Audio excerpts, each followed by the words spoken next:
Today's Mass readings. June 12, 2020. Friday. Friday of the 10th week in Ordinary Time.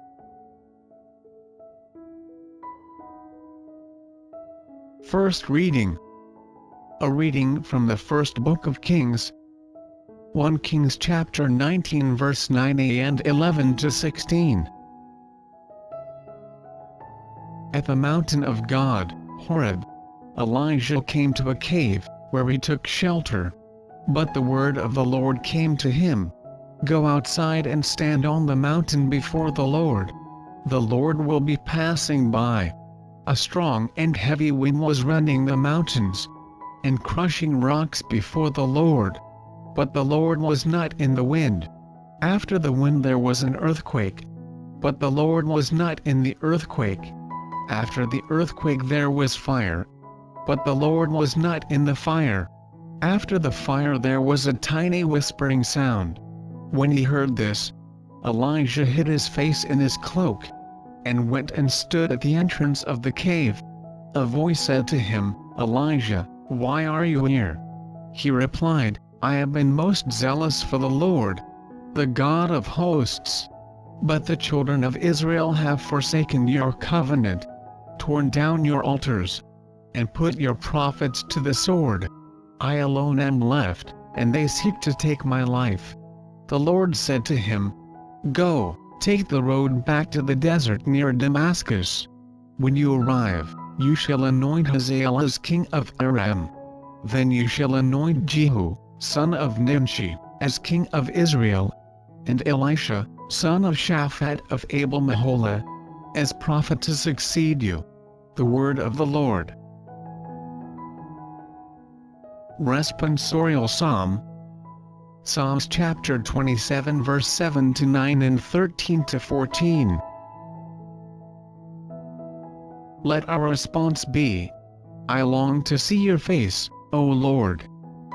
Hear, O Lord, the sound of my call. Have pity on me, and answer me. Of you my heart speaks. You my glance seeks. I long to see your face, O Lord.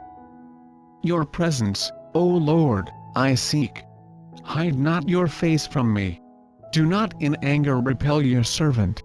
You are my helper, cast me not off. I long to see your face, O Lord. I believe that I shall see the bounty of the Lord in the land of the living. Wait for the Lord with courage. Be stout-hearted, and wait for the Lord. I long to see your face, O Lord. Gospel reading. A reading from the Holy Gospel according to Matthew. Matthew chapter 5 verse 27 to 32. Jesus said to his disciples, You have heard that it was says, You shall not commit adultery. But I say to you, everyone who looks at a woman with lust has already committed adultery with her in his heart. If your right eye causes you to sin, tear it out and throw it away. It is better for you to lose one of your members than to have your whole body thrown into Gehenna. And if your right hand causes you to sin, cut it off and throw it away.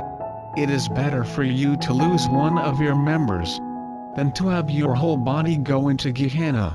It was also said, Whoever divorces his wife must give her a bill of divorce. But I say to you, whoever divorces his wife unless the marriage is unlawful, causes her to commit adultery, and whoever marries a divorced woman commits adultery. The Gospel of the Lord.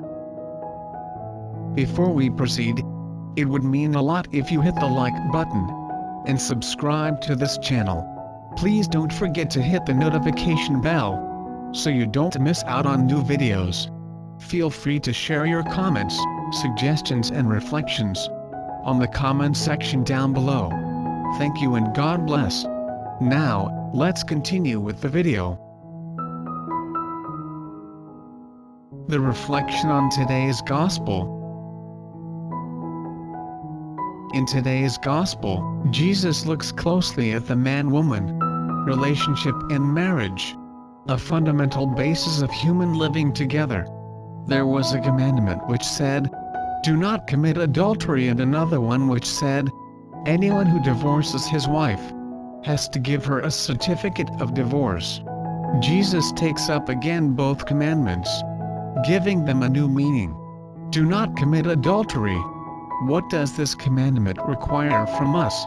The ancient response was, a man cannot sleep with somebody else's wife. This was demanded by the letter of the commandment. But Jesus goes beyond, surpasses the letter and says, "But I say to you, if a man looks at a woman lustfully, he has already committed adultery with her in his heart." The objective of the commandment is reciprocal fidelity between man and woman who assume life together as a married couple. This fidelity will be complete only if both know how to be faithful to one another in thought and in desire, and have a total transparency between them.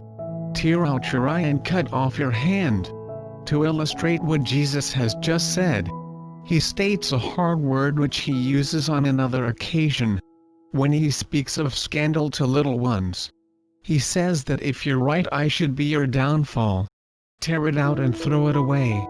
For it will do you less harm to lose one part of yourself, than to have your whole body thrown into hell. He affirms the same thing concerning the hand. These affirmations cannot be taken literally.